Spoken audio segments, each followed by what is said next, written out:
안녕하세요 여러분, 미트런입니다. 자, 오늘은 좀 중요한 얘기를 하려고 합니다.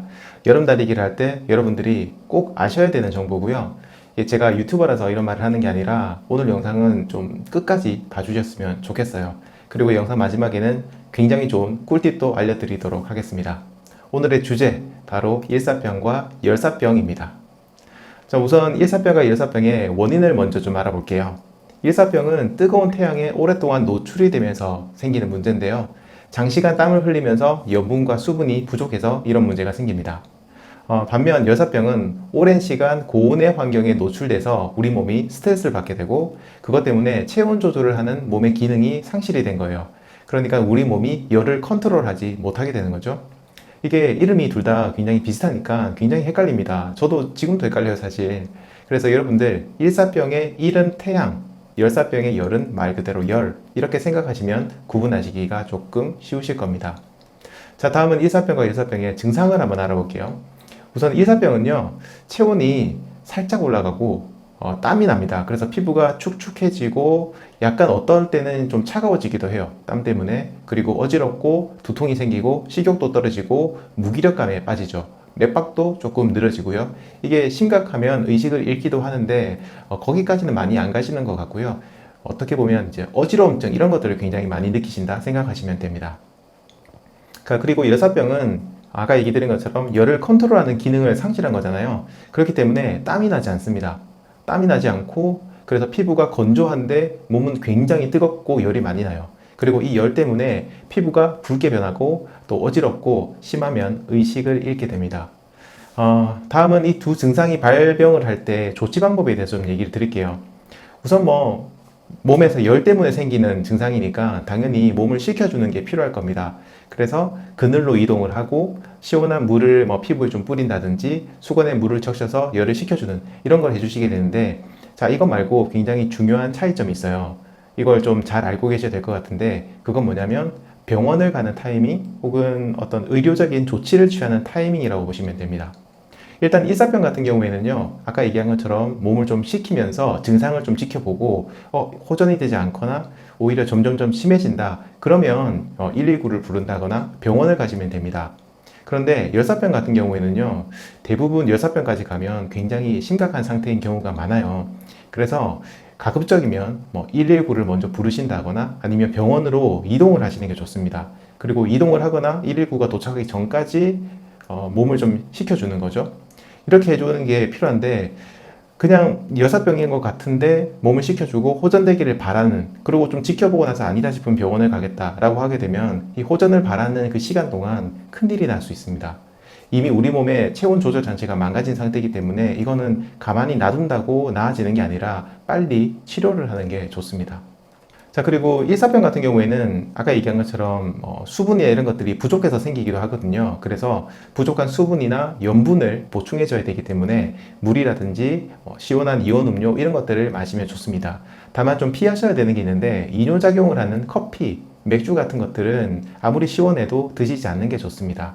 자, 이런 걸 드시고 그늘에서 좀 몸도 식히면서 조금 지켜보시고요. 한 30분 정도 기다렸다가 봤는데 점점 괜찮아지는 것 같으면 정말 다행입니다. 하지만 좀 심해진다, 이런 증상이 보이면 병원에 이동하시는 게 좋고요. 열사병 같은 경우에는 열을 최대한 발산을 할 수 있도록 해줘야 돼요. 지금 우리 몸에서는 정상적으로 이 열을, 땀을 흘리지 않기 때문에 열을 발산할 수 없거든요. 그래서 몸 구석구석까지 시원한 얼음을 좀 댄다든지 해서 열을 최대한 많이 발산할 수 있도록 좀 도와주셔야 됩니다. 그리고 열사병 같은 경우에는 의식이 없는 경우가 좀 많아요. 그런데 약간 뭐라 해야 되지? 아예 없다기보다는 약간 가물가물한 오락가락한 상태죠. 그런데 이때 몸에 열을 좀 식히겠다고 시원한 음료를 이렇게 마시게 하는 경우가 있는데, 그런 거는 그다지 좋지 않다고 합니다. 자, 이제는 러너로서 일사병과 열사병에 대해서 제 생각을 좀 얘기를 드리도록 하겠습니다. 아무래도 달리기는 야외에서 하는 경우가 많잖아요. 그래서 우리 같은 러너들은 조심을 많이 해야 됩니다. 특히 여름에 달리기 할 때. 그리고 제가 봤을 때 달리기를 하면서 생기는 일반적인 증상들은 일사병 증상이 좀 커요. 저희가 뜨거운 태양 아래를 달리면서 문제가 생기기 때문에 어지러움증이라든지 약간 구역질이 난다든지 이런 것들이 많이 생깁니다. 그런데 이 정도는 내가 참을 수 있어. 이것도 못 견디면 안 돼. 이렇게 생각하시면서 이 상태를 억지로 참거나 오랫동안 유지를 하게 되면 이게 그냥 일사병에서 끝나는 게 아니라 열사병으로 발전을 할 수도 있습니다. 그러면 정말 큰일이 나거든요. 그렇기 때문에 더운 여름날 달리기를 하다가 갑자기 몸에 약간 식은땀 같이 땀이 확 나면서 어지럽고 좀 뭔가 토할 것 같은 구토 증상이 보이고 머리도 아프고 갑자기 몸에 이렇게 힘이 쭉 빠지는 그런 느낌이 든다면 억지로 달리시면 안 돼요. 정말 큰일 납니다. 빨리 그늘로 이동을 하셔서 몸을 식히시고 시원한 물을 마시거나 피부를 좀 차갑게 해주시는 게 좋아요. 특히 아직 달리기가 익숙하지 않은 초보분들이라면 더운 여름 태양 아래는 가급적이면 달리지 않는 게 가장 좋습니다. 아침이나 저녁에 조금 선선할 때 달리는 게 좋고요. 만약 내가 정말 시간이 안 나서 어쩔 수 없이 그런 햇볕이 쨍쨍한 그런 시간에 달려야 된다면 그늘이 많은 길을 좀 미리 알아보세요. 그리고 그쪽으로 달리시는 게 낫습니다. 저도 굉장히 더운 여름에는 제가 주로 달리는 안양천이라든지 체육공원 이런 데 안 가요. 가급적이면 나무 그늘이 굉장히 많은 저희 아파트 단지를 달립니다. 혹은 제가 이전 영상에서도 여름 복장에 대해서 한번 얘기를 드렸는데 모자라든지 팔토시라든지 이렇게 태양빛을 햇볕을 좀 가려줄 수 있는 그런 복장들을 챙기시는 것도 도움이 됩니다. 또 달리기 길을 선택하실 때도 물을 쉽게 구할 수 있는 길을 달리시는 게 좋습니다. 저 같은 경우에 안양천을 달릴 때 주변에 화장실 위치를 꼭 확인해 두기도 하고요. 그리고 시내를 달릴 때는 편의점이 있는 코스 혹은 좀 잠시 몸을 시원하게 식혀줄 수 있는 그 은행 현금 지급기 이런 것들이 있는 곳을 찾아보고 그쪽 코스로 달려요. 그러다가 제가 너무 더워서 못 견딜 것 같으면 편의점 가서 물을 사 먹기도 하고 시원한 곳에 가서 좀 몸을 식히기도 하죠. 자, 이제 제가 그동안 달리기를 하면서 경험했던 더운 여름에 달리기를 하면서 경험했던 굉장히 좋은 꿀팁을 2개 이야기 드리겠습니다.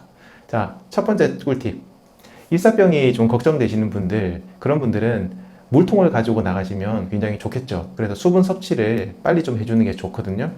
그런데 일반 생수통 좀 불편하시죠?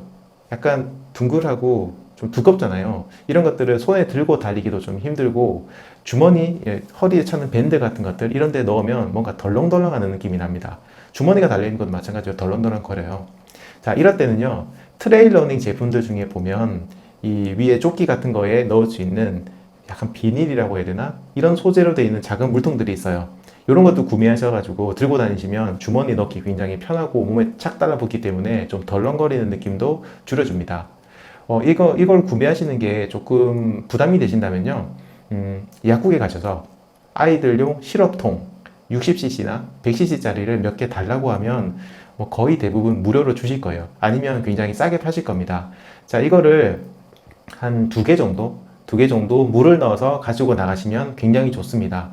아까 얘기 드린 것처럼 일반 생수통 넣으면 허리밴드 같은 데 넣을 때 넣기도 힘들고 덜렁거리는데 시럽통은 2개 정도를 밴드 양쪽에 딱 넣게 되면 몸에 착 달라붙기 때문에 달리기에도 굉장히 편합니다. 자, 그리고 2번째 꿀팁인데요. 왜 그 쿨 스카프라고 물을 적셔가지고 몸에 이렇게 좀 체온을 내릴 수 있는 그런 스카프 같은 것들이 여름에 되면 굉장히 저렴한 가격에 많이 팔 겁니다. 자, 이걸 이용하시는 건데요. 이걸 구매를 하신 다음에 적당한 사이즈로, 너무 크면은 조금 문제가 되니까 적당한 사이즈로 좀 자르신 다음에요. 물을 적시고 이걸 잘 접으세요. 그리고 지퍼락 있죠. 물이 밖으로 새지 않는 지퍼락에 이 물에 적신 쿨스카프를 넣습니다. 그리고 잘 닫은 다음에 아까 얘기했던 허리 밴드라든지 주머니 같은 데 넣어서 달리시는 거예요. 그리고 달리기를 하다가 너무 덥다. 그러면 이걸 꺼내서 얼굴이라든지 목 뒤라든지 팔 같은 데 착 올리면 증발이 되면서 수분이 증발이 되면서 체온을 굉장히 빨리 내려줍니다. 여러분들 이런 거 내가 몸에 차고 다니고 하면 물이 따뜻해져서 좀 시원하지 않은 거 아닐까? 이렇게 생각하시겠지만 전혀 그렇지 않습니다. 그냥 증발하는 걸로 몸을 식혀주는 거기 때문에 우리 몸에 딱 붙여서 가져가더라도 전혀 문제가 없어요. 여러분들이 달리는 그런 길에 그늘도 별로 없고 그리고 물을 마실 수 있는 공간도 없다면 지금 제가 얘기 드렸던 이런 방법을 쓰시면 조금 덜 위험하게 여름 달리기를 즐기실 수 있을 겁니다. 자, 이제 점점 더운 여름이 다가오고 있는데요. 오늘 제가 이야기 드린 이런 내용들 잘 기억을 해주시고 제일 좋은 거는 안 걸리는 거예요. 일사병이든 열사병이든 그냥 조심해서 안 걸리는 게 가장 좋습니다. 일사병, 열사병 여러분들 오지 않도록 미리미리 다양한 준비를 해주시면 좋겠습니다. 자, 오늘은 여기까지 이야기 드릴게요. 모두들 건강한 여름 러닝 하시기를 바랍니다. 지금까지 민티런이었습니다. 감사합니다.